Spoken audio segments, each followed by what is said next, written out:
Hello guys, welcome to my channel AJ pharma study. ফার্মাসিস্টের জন্য খুবই একটা সুখবর। এইমস ঋষিকেশে ভ্যাকান্সি বেরিয়েছে। তো যারা গভর্নমেন্ট জবের প্রিপারেশন নিচ্ছ তাদের জন্য খুবই একটা আনন্দের এবং সুখবর। তাহলে আমরা এখানে দেখতে পাচ্ছি যে এইমস ঋষিকেশ ফার্মাসিস্ট নিয়োগপত্র বেরিয়েছে। এবার এখানে আমরা দেখব যে এটা হচ্ছে একটা কি বলা আছে, দেখো, ডাইরেক্ট রিক্রুটমেন্ট নয়, শুধুমাত্র সরকারি বা স্বায়ত্তশাসিত কোনো প্রতিষ্ঠানে যদি কর্মরত যোগ্য কর্মচারীরাই কিন্তু আবেদন করতে পারবে। তো এখানে যে নোটিশটি এসছে তার ডেট হচ্ছে, দেখো, 21/7/2026। এবার আমরা একটু স্ক্রল ডাউন করে দেখে নেব যে আমাদের ফার্মাসিস্টের কি কি পোস্টে ভ্যাকান্সিটা বেরিয়েছে এবং কটা শূন্যপদ রয়েছে, সমস্ত ডিটেলস তোমাদের সঙ্গে শেয়ার করব। একটু স্ক্রল ডাউন করে নিচের দিকে গেলেই দেখতে পাবো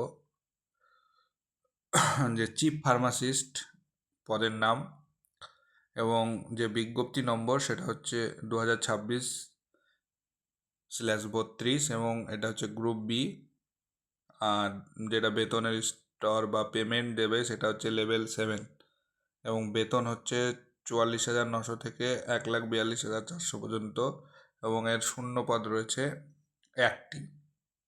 এবং যে যোগ্যতা সেটা হবে প্রতিষ্ঠানে কর্মরত হবে যেটা কেন্দ্র সরকার, রাজ্য শাসিত কোনো এই রাজ্য সরকার বা কেন্দ্রশাসিত কোনো অঞ্চল, বিশ্ববিদ্যালয়, কোনো অটোনমাস বডি বা রিসার্চ অ্যান্ড ডেভেলপমেন্ট অর্গানাইজেশনের মধ্যে পড়তে হবে। এবং আর একটা জিনিস মনে রাখতে হবে, সেটা হচ্ছে সমমানের চিফ ফার্মাসিস্ট পদে নিয়মিত কর্মরত হতে হবে।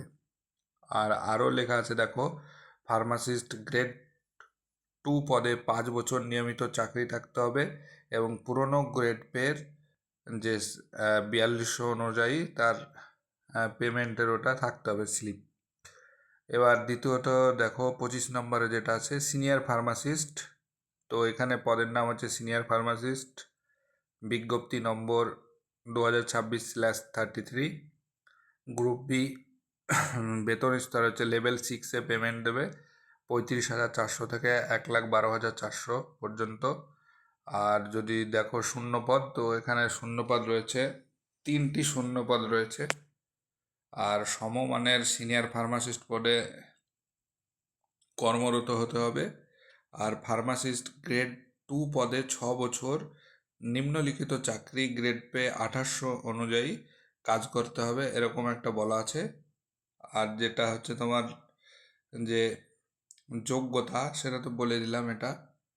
আর সেম যেটা হচ্ছে কি কেন কেন্দ্র সরকার, রাজ্য সরকার বা কেন্দ্রশাসিত অঞ্চল বা বিশ্ববিদ্যালয় কোনো অটোনমাস বডিতে নিয়মিত কর্মরত এরকম হতে হবে। এবার হচ্ছে আর একটা সিনিয়র ফার্মাসিস্ট হলো, এবার হচ্ছে ফার্মাসিস্ট গ্রেড অন, বিজ্ঞপ্তি নম্বর 2026/34, গ্রুপ বি। এখানে লেভেল 6-এর বেতন দেওয়া হবে 35,400 থেকে 1,12,400 পর্যন্ত স্যালারি দেওয়া হবে এবং শূন্য পদ এখানে রয়েছে 11টা।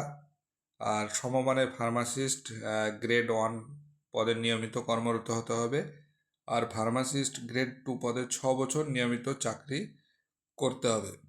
তো এটাই ছিল বিজ্ঞপ্তি। এবার আরও কিছু গুরুত্বপূর্ণ তথ্য দেওয়া আছে, দেখো, যে শূন্য পদের সংখ্যা এখানে স্টার মার্ক দিয়ে দেওয়া আছে যে শূন্য পদের সংখ্যা কিন্তু পরিবর্তন হতে পারে এবং আবেদনপত্র জমা দেওয়ার শেষ তারিখ সেটা বলা আছে এমপ্লয়মেন্ট নিউজের বিজ্ঞপ্তি প্রকাশের 45 দিনের মধ্যে। আর আবেদন অবশ্যই প্রপার তোমার চ্যানেলের মাধ্যমে পাঠাতে হবে, স্পিড পোস্ট বা রেজিস্টার্ড পোস্টের মাধ্যমে তুমি আবেদনটা করতে পারবে। আর যে মেডিকেল সুপারিনটেন্ডেন্ট পদের জন্য 58 বছর আর অন্যান্য যে সমস্ত আছে তার জন্য 56 বছর এজ বলা আছে। আর শেষ আবেদন তারিখ অনুযায়ী গণনা হবে। আর প্রথমে 3 বছরের নিয়োগ হবে, পরবর্তী সরকারি নিয়ম অনুযায়ী সেটা আবার বৃদ্ধি পেতে পারে। আর আবেদনটা কোথায় পাঠাবে সেটা বলা আছে, দেখো, যে খামের উপর লিখতে হবে application for the post of, যেটার উপর তুমি অ্যাপ্লাই করতে চাচ্ছ যে পোস্টটার উপর, সেটা লিখতে হবে, মেনশন করতে হবে। আর recruitment cell All India Institute of Medical Science AIIMS বলে ওখানে ওইভাবে লিখে তোমাকে আবেদনপত্র পাঠাতে হবে। আর অ্যানেক্স আর অন যেটা ফর্মে থাকবে সেটাকে কিন্তু প্রপার ফিল আপ করতে হবে। আর আবেদনপত্রের সঙ্গে যে জমা দিতে হবে সেটা হচ্ছে গত 5 বছরের অ্যাটেস্টেড কনফিডেন্সিয়াল রিপোর্ট এবং ভিজিলেন্স ক্লিয়ারেন্স সার্টিফিকেট, সর্বশেষ স্যালারি স্লিপ এবং হচ্ছে তোমার মেজর এবং মাইনর পেনাল্টি থাকলে তার বিবরণ এবং ইন্টিগ্রিটি সার্টিফিকেট।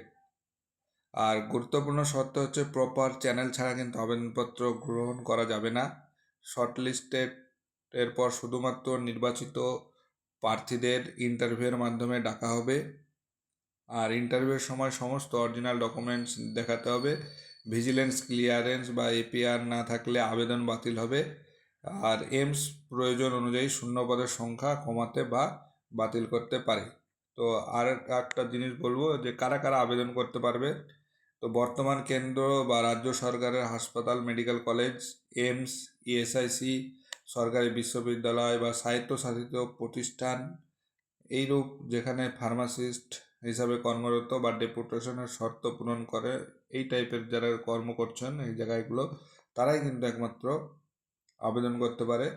আর নতুন ফ্রেশ প্রার্থী বা বিফার্ম পাস করে বেকার প্রার্থী বা সরাসরি চাকরি প্রার্থী এই বিজ্ঞপ্তিটিতে কিন্তু আবেদন করতে পারবেন না।